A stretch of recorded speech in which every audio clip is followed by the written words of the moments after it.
Assalamualaikum warahmatullahi wabarakatuh. Baiklah Bapak Ibu, kita lanjutkan kembali membahas soal seleksi akademik PPG IPA SMP tahun 2023. Kali ini yang akan kita bahas yaitu soal-soal dari IPA Fisika.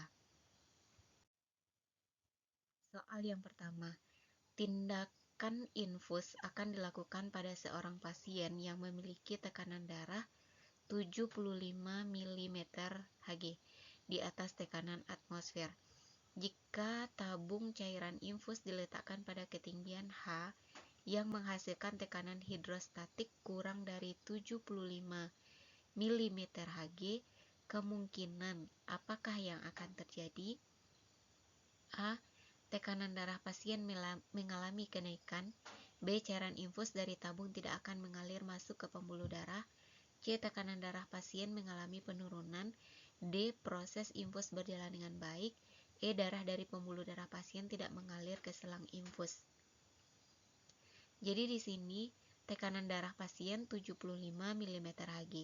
Sedangkan tekanan hidrostatis dari tabung cairan infus pada ketinggian H, ini ketinggiannya, yaitu kurang dari 75 mm Hg. Jadi artinya kurang tekanannya dari tekanan darah. Maka akibatnya itu adalah cairan infus dari tabung tidak akan mengalir masuk ke pembuluh darah. Jawabannya adalah B. Di sini kita bahas orang yang kekurangan cairan harus diinfus untuk mengembalikan cairan tubuhnya. Beberapa obat dimasukkan ke dalam tubuh melalui infus sehingga bisa diserap oleh sel-sel tubuh. Botol infus itu diletakkan agak tinggi, dihubungkan dengan selang dan jarum yang ditusukkan ke dalam pembuluh darah. Dengan demikian, cairan infus bisa langsung masuk ke dalam aliran darah. Agar cairan infus ini bisa masuk ke dalam pembuluh darah, maka tekanan yang dimiliki oleh cairan infus itu harus lebih tinggi daripada tekanan darah. Jadi minimal sama lah gitu. Jadi ini dilakukan dengan meninggikan posisi botol infus. Jadi kalau yang tadi tekanan darahnya 75 mm Hg sedangkan tekanan dari infus itu kurang dari 75 mm Hg, maka darah tidak akan bisa mengalir atau masuk ke dalam pembuluh darah. Jadi syaratnya yaitu agar cairan infus itu bisa masuk ke dalam pembuluh darah, maka tekanan yang dimiliki oleh cairan infus harus lebih tinggi dari tekanan darah. Soal kedua, masih soal yang senada. Transfusi darah akan dilakukan pada seorang pasien yang memiliki tekanan darah 75 mm Hg di atas tekanan atmosfer. Agar proses transfusi dapat berjalan dengan baik, maka tabung darah harus diletakkan pada ketinggian H yang menghasilkan tekanan hidrostatik. Jadi tekanan hidrostatik dari tabung transfusi darah ini minimum, yaitu minimum paling kecil yaitu 75 mm Hg. Jadi ini paling kecilnya. Jadi harus besar kecil sama dari 75. Jadi 75 ini paling kecilnya. Setelahnya itu harus di atasnya. Kalau di bawah dari 75 mm Hg, maka transfusi darah itu tidak akan berhasil. Soal ketiga, tindakan infus akan dilakukan pada seorang pasien yang memiliki tekanan darah 70 mm Hg di atas tekanan atmosfer. Agar cairan infus dapat masuk ke pembuluh darah dengan baik, maka tabung cairan infus harus diletakkan pada ketinggian H yang menghasilkan tekanan hidrostatis, yaitu minimum 70 mm Hg. Jawabannya adalah A. Transfusi darah akan dilakukan pada seorang pasien yang memiliki tekanan darah 70 mm Hg di atas tekanan atmosfer. Jika tabung darah diletakkan pada ketinggian H yang menghasilkan tekanan hidrostatik kurang dari 70 mm Hg, kemungkinan apakah yang akan terjadi? Ini masih sama dengan soal nomor 1 tadi, yaitu darah dari tabung tidak akan mengalir masuk ke pembuluh darah karena tekanan hidrostatis dari tabung alat transfusi darahnya ini kurang dari 70 mm Hg. Soal kelima, gambar berikut mengilustrasikan perubahan tekanan udara di paru-paru selama satu siklus pernafasan. Jadi ini tekanan dalam paru-paru dalam kilopaskal ada 100, 101, 102. Di sini ada grafiknya, turun kemudian naik. Tekanan atmosfer sebesar 101 kilopaskal, posisi yang menunjukkan tulang rusuk mulai terangkat. Jadi di sini yang ditanya posisinya, posisi tekanan pada saat tulang rusuk mulai terangkat.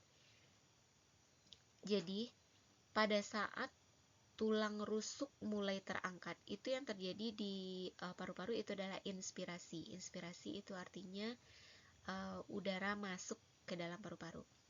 Jadi inspirasi terjadi saat otot antar tulang rusuk berkontraksi, sehingga tulang rusuk itu terangkat. Ini membuat volume rongga dada itu bertambah besar.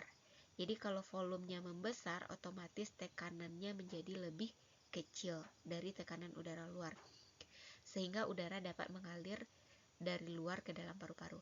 Jadi kalau tekanan menjadi kecil, otomatis itu kurva itu yang menurun. Yang menurun itu posisinya adalah di posisi nomor 3. Pada saat tulang rusuk baru mulai terangkat. Maka jawabannya adalah E. Masih soal yang senada. Gambar berikut menunjukkan perubahan tekanan udara dalam paru-paru. Tekanan udara di atmosfer 760 mm Hg. Tekanan udara di dalam paru-paru ini dia 760. Di sini ada titik PQRS. Pada diagram di atas, saat rongga dada mulai mengembang ditunjukkan oleh huruf. Jadi kalau rongga dada mulai mengembang sama dengan tadi, berarti terjadi inspirasi atau udara masuk ke dalam. Rongga dada mengembang, jadi otomatis itu tekanan udara di dalam rongga dada mengecil. Makanya kurvanya itu adalah yang menurun. Yang menurun di sini yaitu di R. Mulai menurun. Soal ke-7. Perhatikan grafik tekanan udara dalam paru-paru terhadap waktu pada proses pernafasan berikut. Ini grafik yang sama, cuman sekarang soalnya adalah saat tulang dada mulai bergerak saling merapat. Jadi kalau tulang dada mulai bergerak merapat, berarti rongga dada sekarang mengecil. Kalau rongga dada mengecil, otomatis tekanan udara semakin besar. Dan udara itu keluar. Ini adalah proses ekspirasi. Dan pada saat tekanan udara semakin besar, berarti kurvanya kita lihat yaitu yang mulai menanjak naik. Maka posisinya itu adalah posisi nomor 1. Jawabannya adalah B. Soal ke-8. Perhatikan gambar dua benda menuruni lintasan dari titik A. Ini dia. Massa benda pertama, jadi ada dua benda di sini yang hitam, yaitu 5 kg. Benda kedua atau M2 itu 15 kg. Jika percepatan gravitasi G10, maka perbandingan energi kinetik 1 banding energi kinetik 2 di titik B. Jadi yang ditanya EK1 banding EK2 di titik B. A 1 banding 2, B 1 banding 3, C 1 banding 9, D 2 banding 1, E 3 banding 1. Jadi kita lihat berdasarkan keterangan dari soal dan gambar, kita lihat di sini informasinya. Yang pertama, massa benda pertama M1 5 kg, massa benda kedua atau M2 15 kg. Ketinggian benda pada posisi pertama, jadi ketinggian benda pada posisi pertama yaitu di A itu 40 meter. Ketinggian benda pada posisi kedua itu kita lambangkan dengan nanti dengan HB, yaitu di titik B yaitu 30 meter. Jadi yang ditanya itu adalah perbandingan EK1 dan EK2 di titik B ini, di titik 30 meter. Benda pada titik A atau di puncak tadi awalnya belum bergerak atau V-nya 0, sehingga energi kinetik di titik puncak tadi atau di titik A tadi EK kedua benda tersebut sama dengan 0. Karena EK itu rumusnya setengah kali M V kuadrat. Sudah tahu tadi V-nya 0. Berarti setengah kali M 0 kuadrat. Maka hasilnya adalah 0. Sehingga energi mekanik kedua benda di titik A itu sama dengan energi potensialnya. Ini sesuai dengan hukum kekekalan energi mekanik. EM, energi mekanik itu sama dengan EP ditambah EK. Berarti Karena EK-nya tadi 0, maka di sini EM sama dengan EP untuk di titik A. Dengan demikian, energi mekanik benda pertama dan kedua di titik A seperti hasil perhitungan di bawah ini. Kita cari dulu energi mekanik benda pertama di titik A.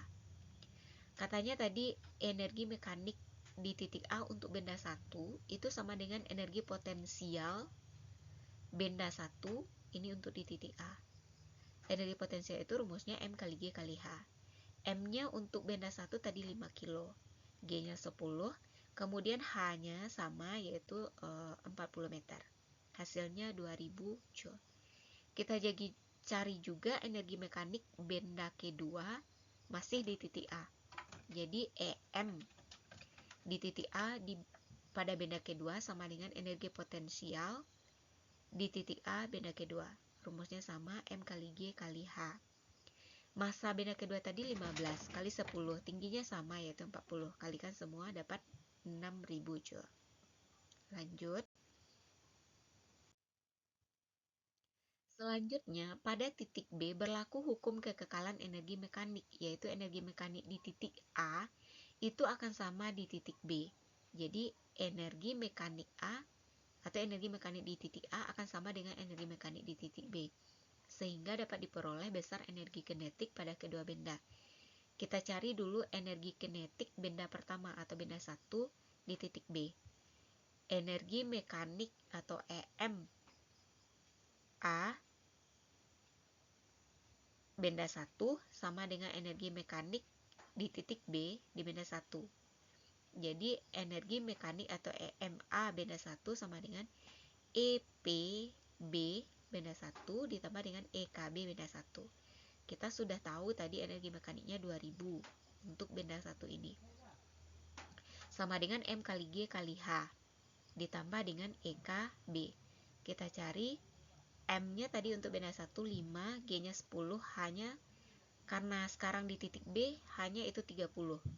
Ditambah dengan EKB. Kalikan ini semua, dapat 1500. Maka EK, energi kinetik benda 1 di titik B, itu adalah 2000 dikurang 1500, dapatnya 500 Joule. Cara yang sama untuk benda kedua di titik B, caranya ini sama. Cuman yang membedakan di sini itu masanya tadi. Massa benda kedua itu 15, tingginya sama. Kalikan dapat 4500. Maka EK benda 2 di titik B itu 600 dikurang 4500, yaitu 1500 Joule. Maka perbandingannya adalah EKB 1 banding EKB 2, 500 banding 1500, dapatnya 1 banding 3. Kita lihat jawabannya. Maka jawabannya adalah B. Bagi Bapak Ibu yang kurang paham, silahkan diputar lagi videonya, kemudian ditulis ulang di kertas sehingga mudah memahaminya. Soal ke-9. Siswa menjatuhkan bola dari atap gedung. Bola jatuh bebas dan gesekan dengan udara diabaikan. Posisi bola saat energi kinetiknya 2 kali energi potensial gravitasinya adalah. Jadi yang ditanya sekarang posisinya. Posisi bola itu pada saat energi kinetiknya sama dengan 2 EP. A. Setengah ketinggian gedung. B. Sepertiga ketinggian atap gedung diukur dari permukaan tanah. C. Sepertiga ketinggian atap gedung diukur dari atap gedung. C. Seperempat ketinggian atap gedung diukur dari permukaan tanah. E. Seperempat ketinggian atap gedung diukur dari atap gedung. Jadi di sini H yang pertama itu kita lambangkan dengan H. Kemudian yang diketahui kedua, energi kinetik di titik kedua. Jadi di H yang kita cari, H2-nya nanti sama dengan 2 energi potensial. Pada benda jatuh bebas, V1-nya itu 0. Maka energi kinetik di ketinggian pertama itu sama dengan 0. Berdasarkan hukum kekekalan energi mekanik, maka EM di ketinggian pertama itu sama dengan energi mekanik di ketinggian kedua. EM itu rumusnya EP tambah EK. Ini untuk benda ketinggian pertama, ini untuk ketinggian kedua. Untuk ketinggian pertama tadi udah jelas EK-nya itu 0. Tinggal lagi EP1 sama dengan EP2 tambah, kita ganti EK2-nya ini sama dengan 2 EP. Maka sekarang EP1 sama dengan 3 EP2. Rumus EP atau energi potensial itu M kali G kali H, sama dengan 3 kali dari M kali G, hanya sekarang itu adalah H K2, H yang kita cari, ketinggian yang kita cari. Maka M kali G bisa dicoret, H sama dengan 3H2, maka H2 sama dengan 1/3H. Jadi energi kinetik sama dengan 2 kali energi potensial pada saat ketinggiannya itu 1/3 dari ketinggian awal, atau 1/3 ketinggian atap gedung diukur dari permukaan tanah. Jawabannya adalah B. Soal ke-10, sebuah benda jatuh bebas dari ketinggian H dan pada suatu saat energi kinetiknya 3 kali energi potensialnya. Pada saat itu tinggi benda adalah A 1/4 H, B 1/3 H, C setengah H, D 2H, E 3H. Jadi di sini ketahui ketinggian pertama itu kita anggap H. Kemudian energi kinetik sama dengan 3 energi potensial pada ketinggian berapa. Jadi yang kita cari adalah H2. Sama dengan tadi, pada benda jatuh bebas V1-nya itu 0, maka energi kinetiknya pada ketinggian yang pertama itu adalah 0. Lalu berdasarkan hukum kekekalan energi mekanik, maka energi mekanik 1 sama dengan energi mekanik 2. Energi mekanik itu rumusnya EP ditambah EK. Ini untuk benda 1, ini untuk benda 2. Lalu ganti EK1 itu dengan 0. Maka EP sama dengan EP2.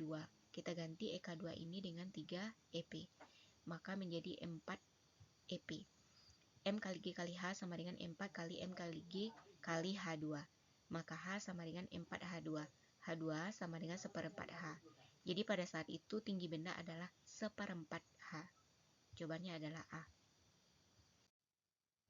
Demikianlah Bapak Ibu pembahasan soal pada video kali ini. Semoga bermanfaat. Saya sudahi dengan Assalamualaikum warahmatullahi wabarakatuh.